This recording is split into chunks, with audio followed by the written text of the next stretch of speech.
सक्सेना जी, दिल्ली के lieutenant governor, doctor Harshvardhan जी, रमेश बिदुड़ी जी, मनोज तिवारी जी, नरेश जी, सुभाशीष पांडा जी, अश्विनी जी, उपस्थित मेरे सभी भाई बहन। मुझे जो कहना है वो रविंदर जी की बात से शुरू होता है और कहानी शुरू होती है 2014 के चुनाव से पहले। 2014 के चुनाव से पहले हम माइक हाथ में लेकर जगह जगह पर नमो टी पार्टी कर रहे थे कि देश दुनिया की क्या हालत है और देश दुनिया को विकास से कैसे जोड़ना है। और उस समय पर मैं कुतुबगढ़ पहुंची, तो जब कुतुबगढ़ पहुंची तो ये सब भाई बहनों ने ये प्रॉब्लम वो प्रॉब्लम, ये हालात वो हालात, ऐसे करना वैसे करना। तो मेरे को तब कुतुबगढ़ में क्या क्या दिक्कतें हैं, कुतुबगढ़ का नाम कुतुबगढ़ क्यों है, लोग कुतुबगढ़ का नाम बदलना चाहते हैं, पानी की समस्या है वगैरह वगैरह पता चला। तो मैं कहा भाई देखो, जो होगा, प्रधानमंत्री मोदी जी बनेंगे तो हम आपकी बात जरूर रखेंगे और उस पर कुछ ना कुछ काम जरूर करेंगे। तो ये गारंटी हम दे आए थे 14 से पहले। उसके बाद चुनाव घोषित हुए। चुनाव घोषित होने के बाद मुझे नई दिल्ली से टिकट मिली। मुझे पता नहीं था कि मैंने चुनाव लड़ना है नहीं लड़ना है, क्या होना है। और चुनाव की पहली कैंपेन जो शहरीकृत गांव है वो मेरी हुई पिलंजी, नई दिल्ली विधानसभा का इकलौता गांव। और वहां पर हल्की बारिश हो रही थी, इतनी गंदगी थी, इतना अंधेरा, जिस कीचड़, मतलब मैं हाल नहीं बता सकती। तो मैंने साड़ी का पल्ला अपनी नाक पे रख लिया। मेरे साथ बब्बल भाई अपना वहाँ का प्रधान था, वो कहे बहन जी पल्ला नीचे करो, नाक पे मत रखो। मैं कहा क्यों ना रखूं, बदबू आ रही है। तो कहता है गांव के लोग बुरा मान जाएंगे। तो मैंने कहा ऐसे बुरा क्या मानेंगे, कि गंदगी में रहते हुए बुरा नहीं लगता इन्हें। मैं बात आई मंच से बात कहने की। मैं कहा भाई जितने मेरे भाई बहन हैं उनको ईमानदारी की बात कहने की, ईमानदार नेता से डील करने की और ईमानदारी से काम करने की आदत पहले दिन ही पड़ जानी चाहिए। और उसके बाद मैंने उनको कहा, मैं कहा भाई जीतू हारू जो हो, इस गांव को तो मैं ठीक करके रहूंगी और ये नई दिल्ली की हालत नहीं हो सकती। नई दिल्ली विधानसभा का इकलौता गांव और बुरे हाल में, मतलब मैं बयान नहीं कर सकती। खैर 14 का चुनाव जीत गए। अब चिट्ठीबाजी शुरू हुई, चिट्ठी पे चिट्ठी। और जो मेरे बाकी भाई बहनों ने बताया, भाइयों ने बताया कि भाई जूना रहेंगे और कोई काम ना हो। फिर प्रधानमंत्री जी ने आदर्श ग्राम योजना को घोषित किया। तो मैंने आप देखा ना तब मैंने खटाक से कह दिया कुतुबगढ़ और पिलंजी।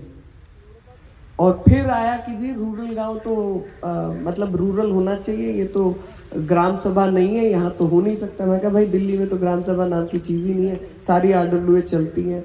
और मेरे इलाके का अगर मैं गांव ठीक नहीं कर पाई तो मेरे को नई दिल्ली से सांसद होने का क्या मतलब। मैं करूंगी तो अपने इलाके का एक गांव तो लूंगी, चाहे वो शहरीकृत हो।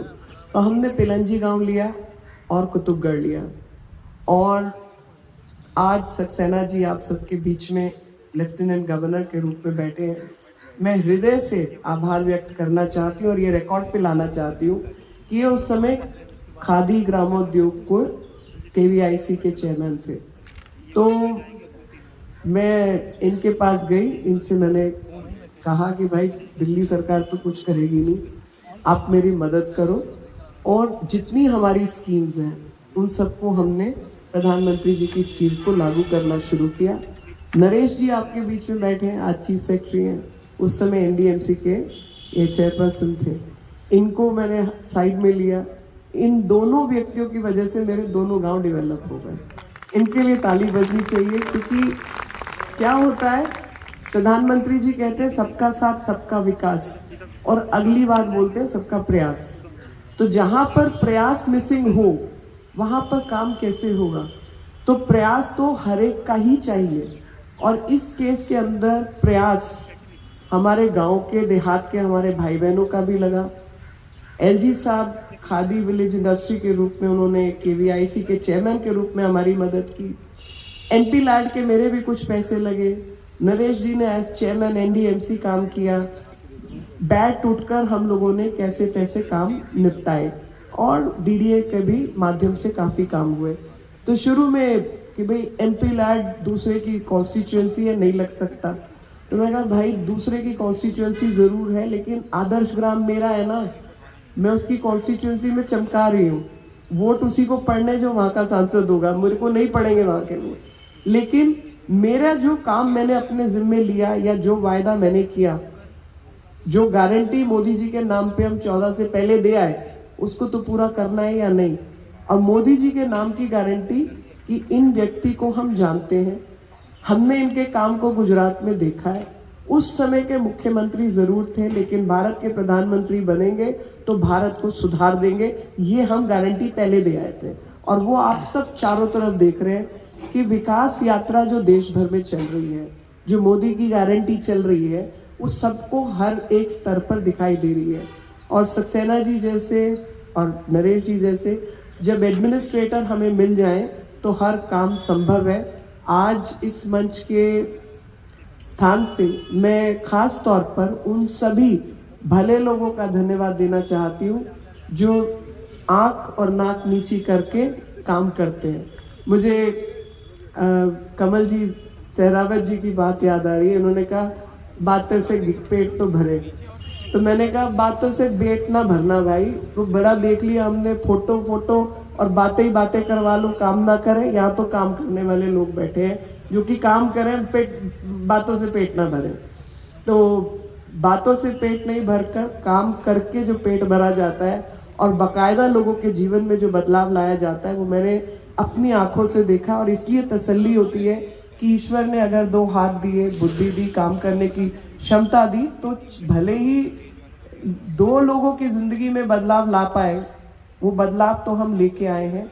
और 2 गांव का उदाहरण आदर्श ग्राम के रूप में आप सबके सामने है। पर मुझे ऐसा लगता है कहीं ना कहीं कई जगहों गांव में एनक्रोचमेंट के इश्यूज हैं। लोग भूल जाते हैं कि भाई रोशनी बंद करोगे, सड़क घेरोगे, जहाँ ट्रक जा सकता था वहां साइकिल नहीं चल रही, कौन जिम्मेवार है इसके लिए? गंदगी मचाएंगे, सफाई नहीं करेंगे, कूड़ा अलग नहीं करेंगे, उसके लिए कौन जिम्मेवार है? तो सबका साथ तो प्रयास भी सबका चाहिए। मुझे भाई साहब की बात बड़ी पसंद आई जिन्होंने कॉम्पैक्टर की डिमांड की है। भाई साहब, कोई भी ग्राम को आदर्श ग्राम बनाना है तो 2 चीज की प्लानिंग हमें पहले करनी है। 4-5 चीजें हैं मेरे दिमाग में, लेकिन आपने क्योंकि बात छेड़ी तो मुझे लगा ये बात जरूर होनी चाहिए। पहली बात तो साफ सफाई की हमको बंदोबस्त करना ही होगा और उसके अंदर सूखा कूड़ा, गीला कूड़ा का ट्रीटमेंट गांव लेवल पे ही करना होगा। कुतुबगढ़ तो गांव जैसा गांव है, तो वहां मवेशी पशुओं के लिए चारा आदि भी है, गोबर को खाद बनाने की भी योग्यता है। और जैसे मधुमक्खी पालन, जिसमें मतलब आप सोचो वैक्स ही हम लोग 600 रुपए पर किलो के हिसाब से बेच रहे हैं। तो जो गांव देहात के अपने भाई बहन थे उनको शहद की कीमत अलग मिल गई, वैक्स की कीमत अलग मिल गई और उनके जिंदगी में लाभ जो है वो पहुंच गया। लेकिन वेस्ट मैनेजमेंट जो है वो हमें हर गांव के साथ जोड़ना पड़ेगा। दूसरा, सबके घरों में अब गाड़ियां हैं जी, चाहे स्कूटर होगा, चाहे मोटरसाइकिल होगी, चाहे साइकिल होगी, चाहे गाड़ी होगी, चाहे जोंगा होगा, चाहे स्कॉर्पियो होगी, गाड़ियां सबके यहाँ है। पार्किंग की व्यवस्था नहीं है क्योंकि गलियों की चौड़ाई उतनी है, तो रोज सिर फटे और रोज के रोज तकलीफें होती हैं। तो पार्किंग की व्यवस्था भी गांव के साथ, या गांव वाले सख्ती करके कि भाई सड़क नहीं बढ़ाओगे, 5 फुट पड़ोसी ने बढ़ाई, 5 फुट उसके पड़ोसी ने बढ़ाई, 5 फुट उसके अगले पड़ोसी ने बढ़ाई, तो सड़क रह गई 60 फुट से 20 फुट और 20 से हो गई 10, क्योंकि हर बार जितना पैसा कमाया उतनी ऊंची और उतनी सड़क घेर लो। तो वो उसकी तकलीफ तो आप ही लोगों को होनी है, क्योंकि इसके अभाव में ना वहाँ इंटरनेट की तार जा रही, वो प्रॉब्लम हमें आई थी पिलंजी में, क्योंकि 4 सुविधा हम देना चाहते थे कि सुएज साफ हो जाए, बिजली रोज तारे फूकती थी, बिजली की व्यवस्था ठीक हो जाए, इंटरनेट की वहां व्यवस्था हो जाए और पीने का पानी वहां हर घर तक पहुंच जाए। समस्या वही कि अगर हम डक्टिंग करते हैं तो वो डक्ट ही नीचे बैठ जाती है, वो काम ही नहीं हो पाता, वहां खुदाई नहीं कर सकते आप, वहां तारे आप जमीन के नीचे नहीं ले जा सकते।